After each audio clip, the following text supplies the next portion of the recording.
All right, it's a new year, so New Year's resolutions, right? Or if you're watching this video anytime the rest of the year, this still applies to you. If your goal is to become a better fisherman, then this video is for you. Okay, I'm gonna talk about 8 different ways you can become a better fisherman. I'm gonna start with one of the most difficult ones right away, and that is how to pattern the fish.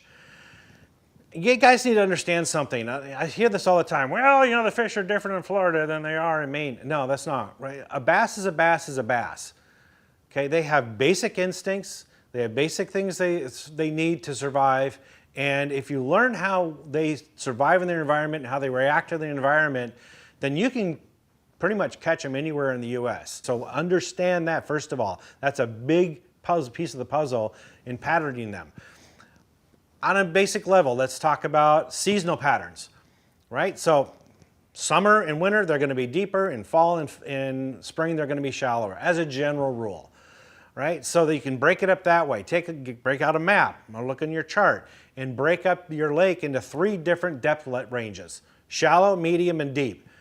Now, if they're in fall and in spring, they're going to be shallow, and again, summer and winter, they'll be deep. And then those middle depth ranges are going to be those transition zones between seasons. So depending on what time of year it is, eliminate all the rest of the water by focusing only on that depth range you need to focus on. Then when you get on the water, you want to look for things. You want to look for key areas of structure. So look for the drop-off, look for flats or a point or a hump or a ridge, whatever it may be for that time of year that the fish may be relating to, and then look for objects that are on those things. So really, if you guys really into this, I'm talking structure and then cover, objects being cover. These are things that are attached to or on the bottom or on those contour changes. I'm talking boulders, stumps, laydowns, weeds, docks, right? As you're fishing along and you start catching fish, pay closer attention to where they were at. It's not like, oh, gee, the fish are on docks, but no, they're all on docks that are on hard bottom or on soft bottom or on steeper drops, or the weeds. What type of weed are they on? And is it a weed edge? Maybe there's a hard bottom along the weed edge, and that's what they're sitting on, right? So pay attention to those type of objects, right? And then the third piece of it is really fine-tuning it. Let's get the docks as an example. Okay, maybe you start to learn it's only floating docks. Okay, cool. You can start skipping the ones that are on pilings. But even further, is it back in a cove, in a big flat area? Or is it in a drop? Or is it, again, hard bottom, soft bottom? Is there weeds next to it? And even are they on the shady side? Or maybe it's only on floating docks that have the wind blowing up against them. Like the more you can fine tune it, then the better you're going to be able to just now, okay, they're only on floating docks where the wind is hitting it and they're on the shady side of it and there has to be lily pads next to them. You can just target those and go down the lake and that's the only thing you fish. And you're going to catch, say, 50 or 60 fish as opposed to 10 or 12 for the day. So you can really up your game that way by paying close attention to those details. The next tip is to fish your strengths, particularly if you're in a tournament situation. When you're in a tournament, that is not the time to learn a new lure or technique. I promise you, you're setting yourself up for failure then. You have to get some time on the water and get some practice with a new lure or technique and get some confidence in it before you start using it in a tournament situation. So focus on your strengths during that time. It took me a long time to learn this. I was a backseater for 12 years in my bass club. I was a professional backseater. And for, I think, about half of those 6 years or so, of the first 6 years, I tried to emulate what the guy up front was doing. The same lure color, same presentation, same places he was casting at, and I just never did that well.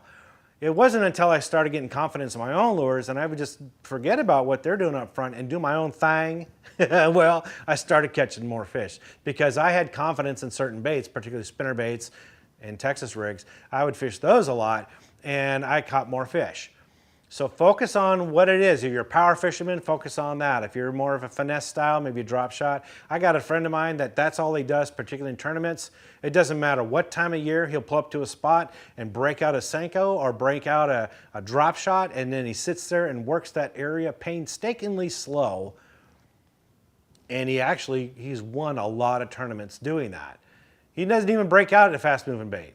I, on the other hand, I got to cover water. I got to figure out what they're concentrated on, and then I might slow down. But different approaches. Focus on your strength, and you're going to do better. Now, this next tip may seem a little bit weird, but it's about visualizing success. This is when you're off the water. Okay, now hold with me here. This is not being Zen or Kumbaya or whatever. It's in a psychiatry.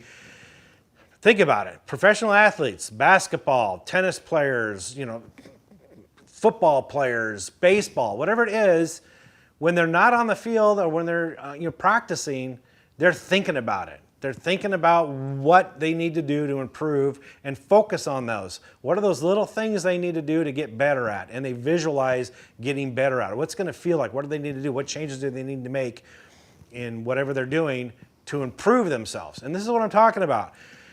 You're not on the water all the time, but you're thinking about fishing a lot. Well, think a little bit deeper and a little bit more like, for example, your next trip. Think about where you're going to go. What's the first lure you're going to throw? What are you going to throw it at? What's your retrieve going to be? What color are you going to pick? And what if things don't go that way? Like, it rarely works in our fantasy how things, in reality, it doesn't come to fruition. So what changes are you going to make? Like, if they're not going to do this, then what else am I going to throw? Where am I going to move somewhere? If I'm going to try a different bait or a different presentation, what are my options? And think about that all the way through. And you'll become a better angler because you're better mentally prepared. You can make faster and easier decisions on the water than be caught off guard like, oh, now what do I do?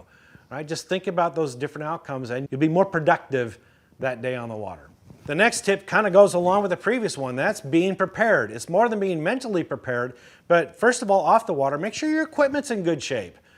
Spend some time in the off season to make sure your reels have all been serviced and that you got all put new line on if you only do it once a year, but make sure you got new line on your rods and reels, check your hooks, make sure they're all sharpened, that kind of stuff. And if you got a boat, get all your maintenance done during the off season, make sure it's in good working order so you don't have any mechanical issues while you're on the water. And then on the water, be prepared for things when they go wrong. Okay, just make sure most boaters, they've got a good toolbox on hand and they've got duct tape and maybe a little bit of spare fuses, or they might have some oil handy, whatever it may be. If something goes wrong, they're ready to make some basic repairs on the water, at least to get them back to the ramp if nothing else. I was in a tournament once and I was in a very thick, weedy area and I pulled up on my trolling motor and the head of my trolling motor exploded. Just the weight of the weeds, as I pulled it up, it just boom, just busted, right? Now, fortunately, nothing fell on the water. So I was able to grab all the gears and kind of put them all back in place and get it to work, but the head of it was broken. The bolts, the screws had actually ripped right out, stripped right out, and it busted.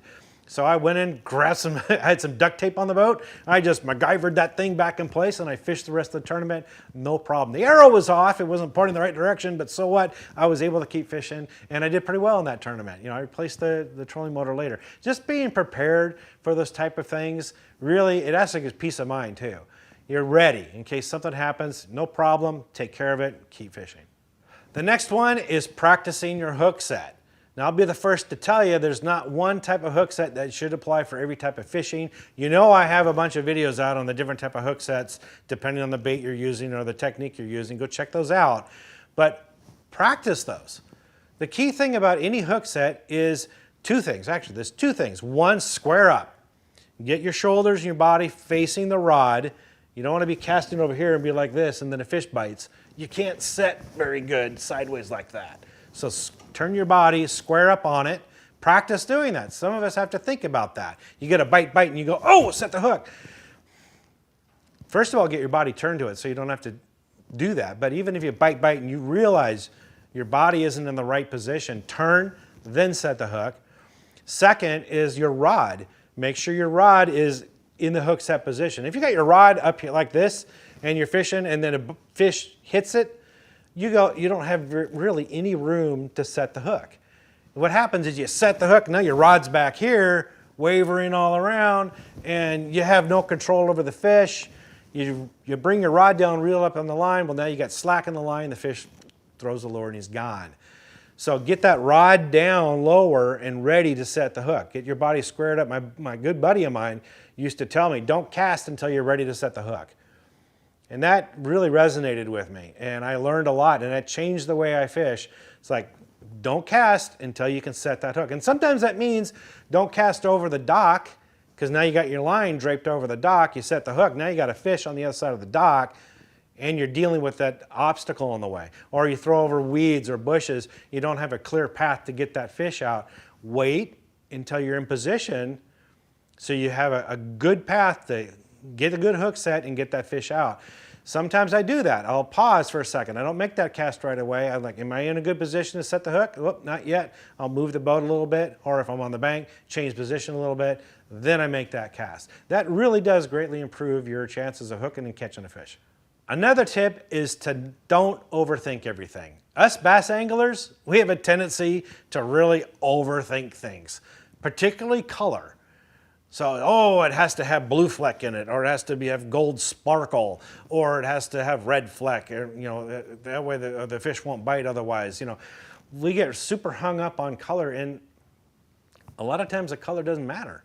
It's more about your presentation than anything else. A lot of times, now, don't get me wrong, fish, particularly smallmouth, can get keyed on a particular color, but a lot of times we put too much emphasis on all the nuances of a color. I had a friend of mine who was arguably the best plastic worm fisherman that I ever knew.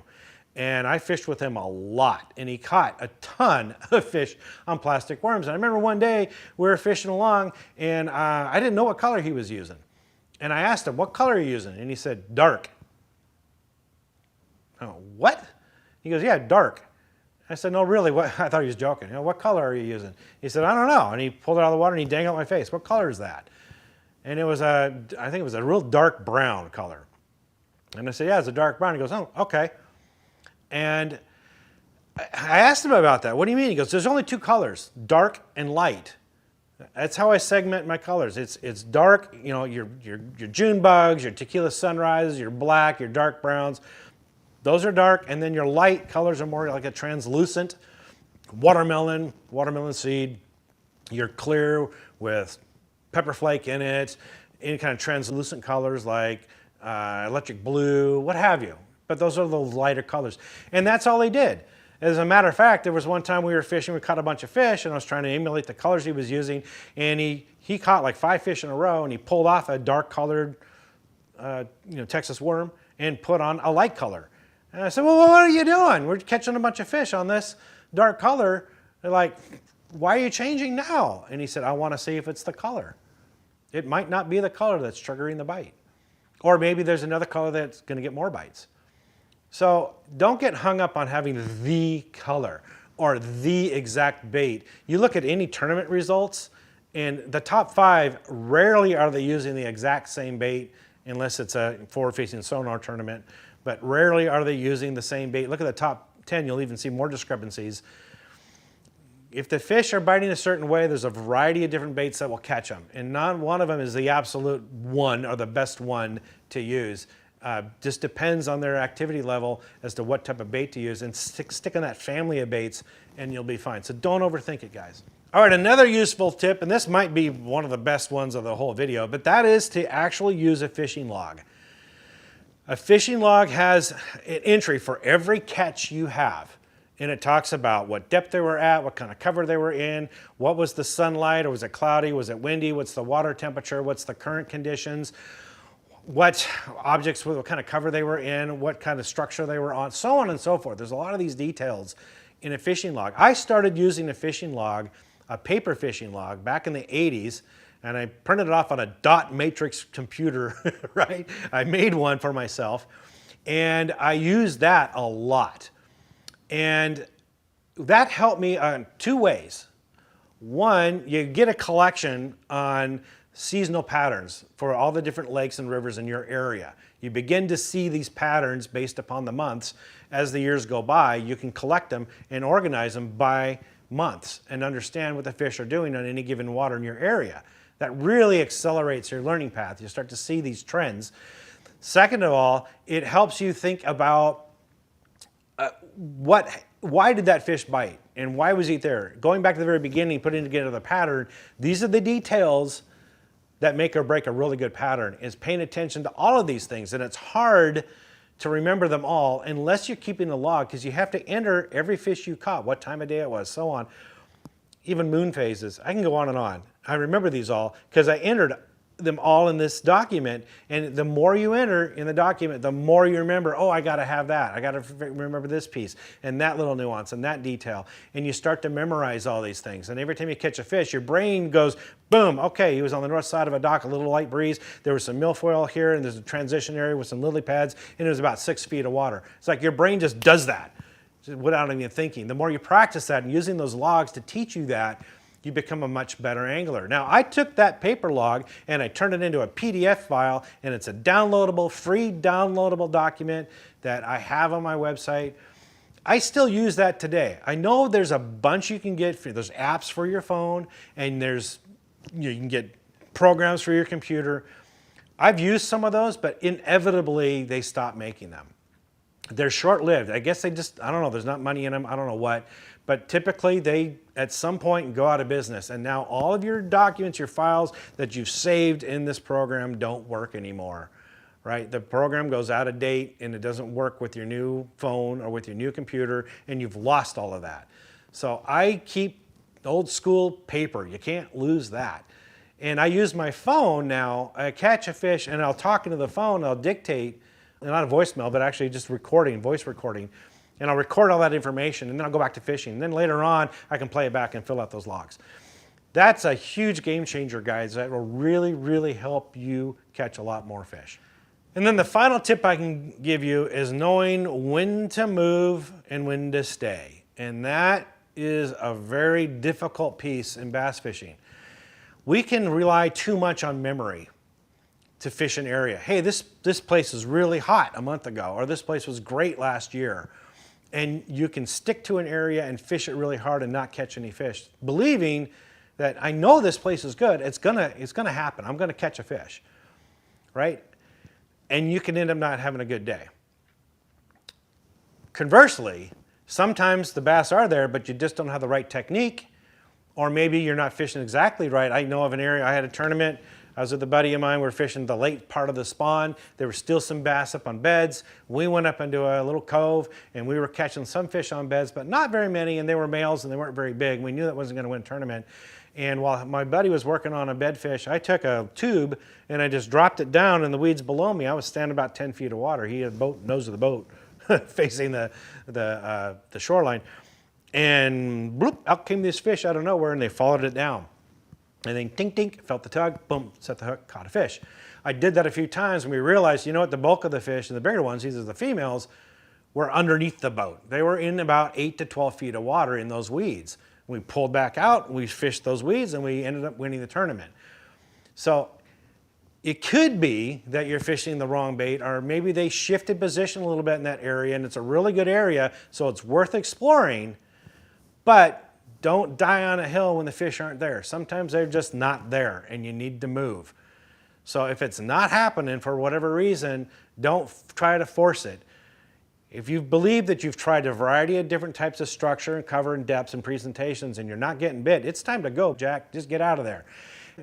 Conversely, don't leave fish to find fish. If you're catching them in a certain area, stay with it, buddy. I mean, if you're fishing a crankbait and the bite dies off, switch over to a 5-inch grub and keep fishing. You'll be surprised how many more fish you'll catch. So with those tips in mind, I hope that helps. For more tips and tricks like this, visit bassresource.com.